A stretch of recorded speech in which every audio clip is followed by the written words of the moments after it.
idea. Estudiante de Derecho. ¿Por qué Derecho? ¿No había más? ¿O por qué Derecho? Bueno, había, como ya te había comentado antes, estaba la opción de a lo mejor químico biólogo, enfermera, pero derecho siempre me ha llamado la atención desde muy chiquita, es algo que yo ya tenía en la mira, no ha sido porque mi abuelo lo influyó o porque mi tío me dijeron estudia esto o mi mamá, no, fue decisión propia. Eh, una balanza muy diferente, ¿no? Irme a los números, química, física y demás, y de repente leyes, artículos. Este, bueno, siempre había querido, en su momento, claro, químico biólogo o enfermera, porque se me daba mucho la física, la química. eh, pues me gustaba mucho, se me daba muy fácil, lo entendía a la perfección, pero a la vez siempre me había llamado la atención derecho, porque igual cuando venía antes de vacaciones, ya sea Navidad, Semana Santa, mis abuelos me tenían con ellos todo el día en la notaría, entonces me arreglaba y me decían, vente Carminita, entonces era estar en la oficina y a mí me encantaba, aunque yo me pusiera a jugar con los sellos, lo que sea, me encantaba el movimiento, me encantaba ver cómo mi abuelo llenaba cada vez más su estante de libros, cómo manejaban las cosas y obviamente conforme fui creciendo me empezó a llamar la atención. Obviamente ya cuando estaba por allá en Pachuca se hacían proyectos como de Idalmun, que es de las Naciones Unidas. Participé y desde ahí como que me empezó a llamar muchísimo más la atención, pero claro, ya había un antecedente anterior por vacaciones, pero con esto y conforme me iban dando clases, que de cívica y ética, y veíamos a veces la Constitución, los derechos humanos, siempre me ha llamado, siempre he tenido esa, pues, fisquita como de me gusta el derecho. Y obviamente cuando entré a estudiar la carrera le dije, bueno, voy a estudiar derecho. Me dijo, tienes las puertas abiertas, vente cuando tú gustes. Y en cuanto inicié clases yo ya estaba ahí con él. Entonces, no hombre, más encantada de la carrera. ¿Cuándo empezaste? Aquí no me sé. ¿Cuándo entraste? Empecé en el 2022, sí, en el 2022. Obviamente empecé en línea porque seguíamos en pandemia. Mi primer año fueron clases en línea.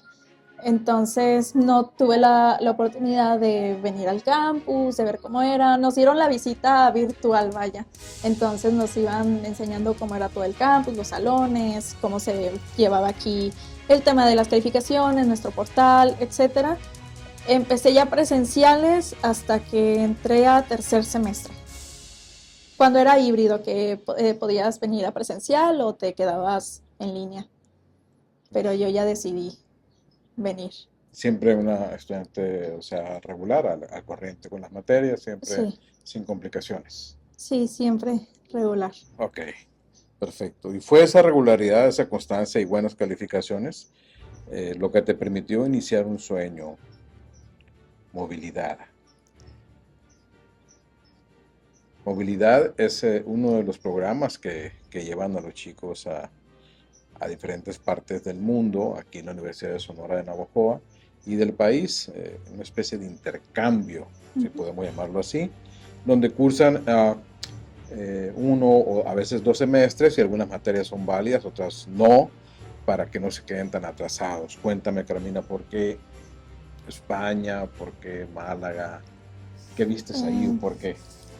bueno, primero que nada, antes de entrar a la universidad, cuando estás en a qué universidad me voy, estaba en procesos de admisión en diferentes universidades, al final dije, basta, mi mamá y yo tomamos la decisión de, ok, mejor vamos a quedarnos aquí en la Unison, ya tenía casi todo listo.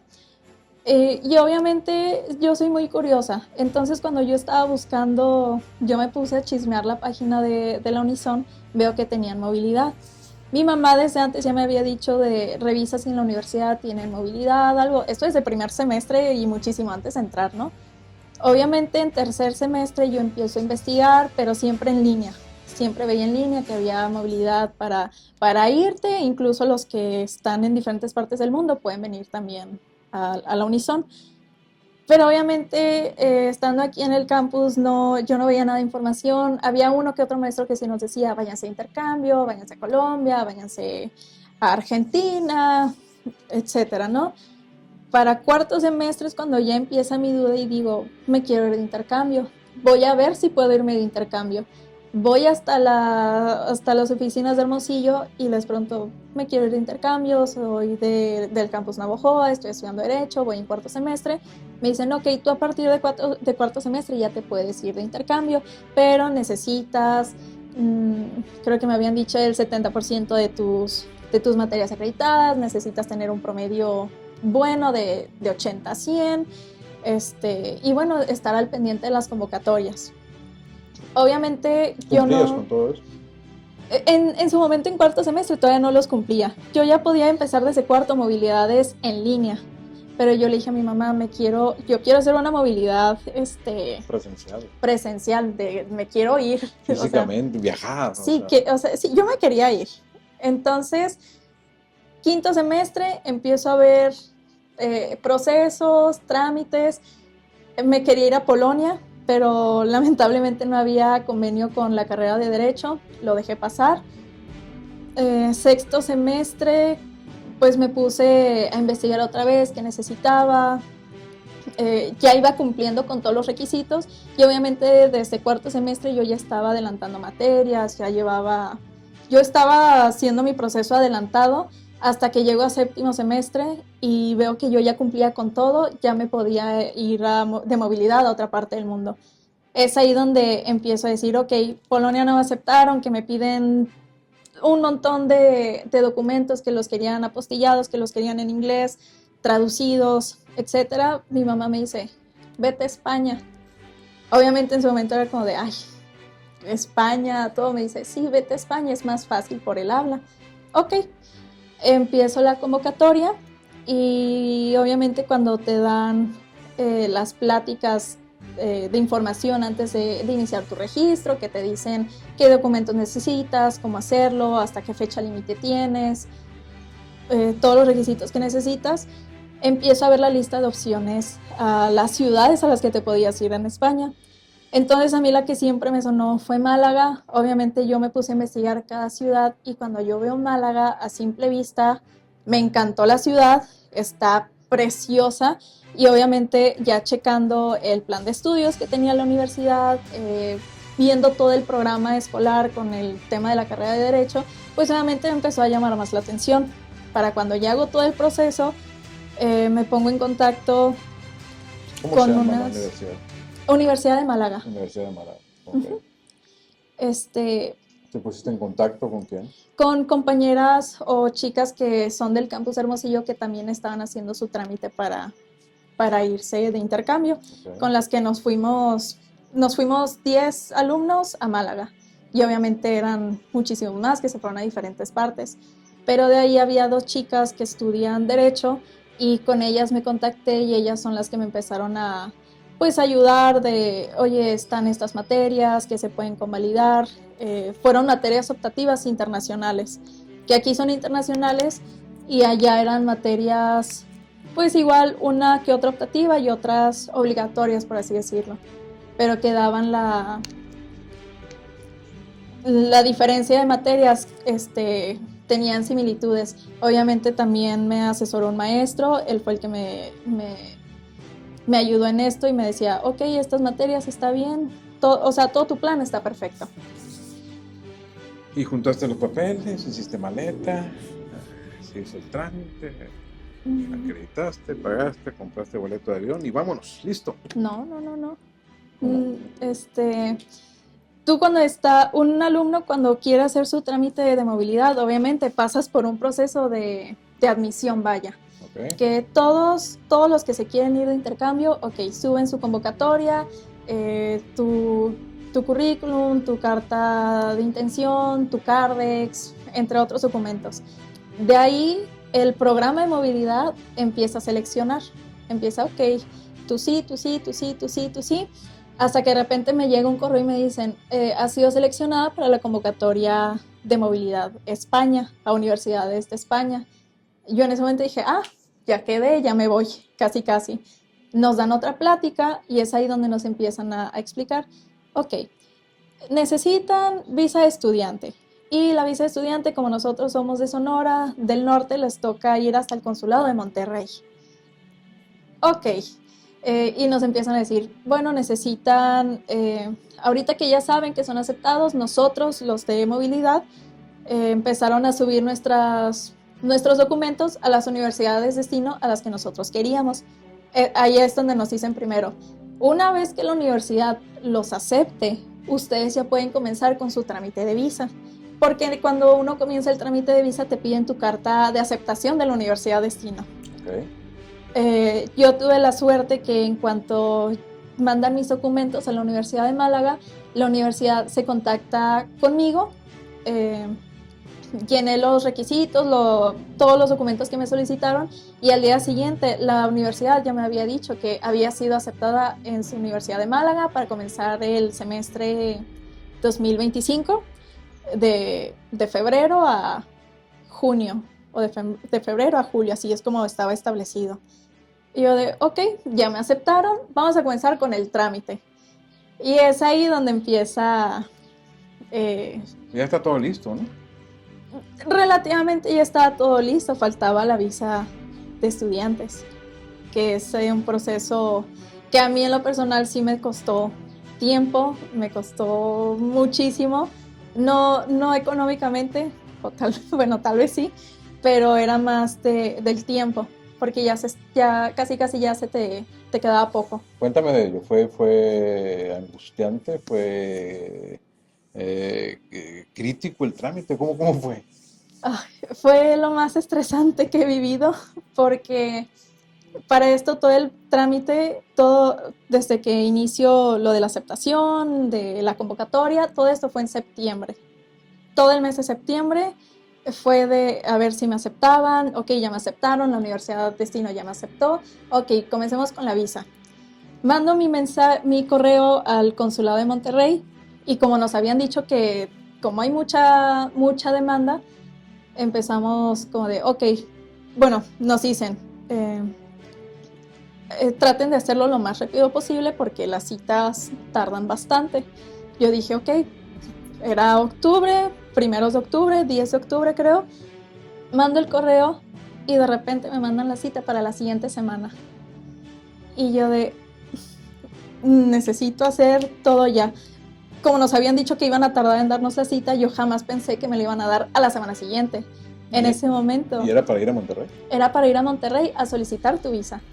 Okay. Así que es comprar vuelos a Monterrey, obviamente el hotel, porque los vuelos eran de noche, nos íbamos un día antes para el día siguiente llegar temprano, porque siempre nos citaron a las 9, 10 de la mañana. Casi siempre nos citaban a esa hora. Pero para ese entonces yo necesitaba carta antecedentes no penales, que un seguro de gastos médicos, estados de cuenta originales de mi mamá, un mundo de documentos, un mundo de cosas y todo original. Pero obviamente, como yo no quería decir nada de que estaba haciendo yo ya el trámite de la visa, porque a mí me gusta mantener todo pues en privado entre mi mamá y yo, y ya después que se hace o ya logro el objetivo es como que ya... Cuando se concretan las cosas. Sí, ya una vez que están concretas es cuando ya me gusta comentarlo, me gusta platicarlo a mi familia, ¿no? Ya a mis abuelos, mis tíos, etcétera. Entonces obviamente todo esto era en silencio y fue como de, ok, ¿cómo nos vamos a organizar?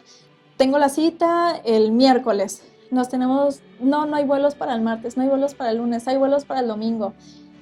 Ok, juntamos en muy pocos días, no toda la documentación, o casi toda, pero no como la quería el canciller que llevó a cabo mi caso. Total, junto todo, y cuando llego a Monterrey, empieza ese sudorcito, esos nervios como de, ya está pasando, ¿no? Como que a mí no me caía el 20 que ya estaba pasando, que de verdad se estaba logrando una meta que tenía desde el primer semestre o desde antes de la carrera con mi mamá de un intercambio, ¿no? Y ahí es donde comienza literalmente el lado humilde de todo mundo, porque están chicos de todas las universidades, desde el TEC de Monterrey, estábamos nosotros, o sea, Ahí a los del consulado no les importa de qué universidad seas, cuánto dinero tienes, cuál es tu estatus social, de quién eres familia. Es como que si no me cumplen los requisitos, no te vas. Obviamente yo empecé con ese nervio porque yo veía cómo había cancilleres que te recibían los documentos, abrían la carpeta, no te voy a recibir, así para después. Entonces había otros cancilleres que muy buena onda, no pasa nada, después me los traes, después me los mandas. Y de repente llega mi canciller. Y yo no sabía, pero él es era pues el jefe encargado de canciller, ¿no? De los cancilleres. De repente me llama y le llevo con los documentos. Solo me traes esto, te falta tal. Me da una hojita. Este es tu número de identificador de expediente, de visado, y te faltan tantos documentos. Tienes 10 días hábiles para mandarme estos documentos por paquetería. Pues bueno, llego a Hermosillo, aprovechando que está en Hermosillo, ya saqué mi carta de antecedentes no penales, la original, porque no querían la municipal, querían la estatal. La del estado. La del estado. Entonces, estando por allá, dije, ok, voy a aprovechar, saco todos los documentos. Para ese entonces ya tenía otro seguro de gastos médicos y órale, todo se manda otra vez a Monterrey por paquetería. Pasa el tiempo y todas las compañeras que estaban haciendo también su proceso para irse a España, ellas siempre lo compartían por un grupo que teníamos. Entonces decían, ya tuve la cita, ya entregué documentos, a mí solo me pidieron 3, 4 documentos y entregué copias. Y yo ¿pero por qué? Porque a unas les piden copias, porque a mí me piden original y copia, porque a mí me están pidiendo más. Como que yo no entendía y decía, bueno, ¿qué está pasando? O sea, no entiendo. De repente, a las semanas, ya me llegó la visa y yo nada. ¿Qué día? Ya estábamos en noviembre. A una le llegó a las 2 semanas de haber presentado. O sea, tal vez en octubre. Sí, para finales de octubre ya tenían su visa. Y seguía pasando el mes, seguía pasando los días, o sea, entraba noviembre. Seguían pasando los días. Pasaba el 10 de noviembre, ¿y qué pasaba acá? Ay, no, pues todo ese tiempo yo en espera de a ver qué pasa, siempre estuve checando la página y le decía a mi mamá, todavía no hay respuesta, no hay respuesta. Me decía, tranquila, confía en Dios, todo se va a dar, tranquila. En algún momento va a llegar que ya fue aceptada. Porque para esto vamos a retroceder un poquito. Cuando yo tengo la cita, fui de las pocas que nos dieron oportunidad de recoger nuestro pasaporte en otro consulado que tienen dentro del estado, ¿no? Entonces me dijeron, tienes la opción, vienes a Monterrey a recoger tu pasaporte o lo recoges en un consulado que tenemos en Mochis o que tenemos en Guadalajara y creo que en Tijuana, creo que ahí me habían dicho. Y yo pues Mochis lo tengo cerca, voy al de Mochis. No, pues de favor póngamelo para recoger en Mochis. Ok. Yo dije, ¿será que por pedirlo en Mochis van a tardar más? Que por eso no me dan respuesta, ¿qué está pasando? Hasta que llega noviembre, creo que el 10, 11 de noviembre, yo estaba en un examen, me encontré en examen en ese momento y de repente me marcan. Hola, buenas. Un examen aquí en Unison. Sí, estaba aquí en la Unison en un examen de procesal penal. Okay. Iba iniciando el examen y de repente me marcan y veo que es un número de Mochis y yo dije, tengo que contestar. Normalmente cuando me marcan durante exámenes, no contesto, pero ese me dio curiosidad y veo, ok, es un número de Mochis, debe de ser de por allá. Ameritaba. Uh-huh. Me salgo y me dicen, hola señorita Carmina, le hablamos del consulado español de aquí de Mochis para decirle que su visa fue denegada. Yo a mitad de examen me empecé... ¿Qué sentiste, Carmen? ¿Cómo hiciste el examen ese? ¿Cómo? Pues entre que estaba estresada, de repente así toda la piel helada, erizada, estaba como que no lo puedo creer, parece que me habían dado un cubetazo de agua helada. Obviamente ese examen lo saqué con 100, o sea, hasta en eso me fue bien en el examen al final, pero en ese momento yo estaba como de, ¿qué pasó? O sea, ¿por qué me la negaron? ¿Y me puede decir por qué fue que me la negaron? No, pues porque no cuentas con la base económica suficiente, algo así. Y yo pero, o sea, como que no, o sea, están los cuentos de mi mamá, o sea, no hay nada mal, ¿cuál es el problema? Así fue el nivel de angustia y de incertidumbre que vivió Carmina en esos días alrededor del 12 de diciembre, cuando le niegan la visa con una llamada de muchos. Pero al regresar en la siguiente entrega, el día de mañana, usted podrá ver qué pasó conforme pasaron, conforme avanzaron los días.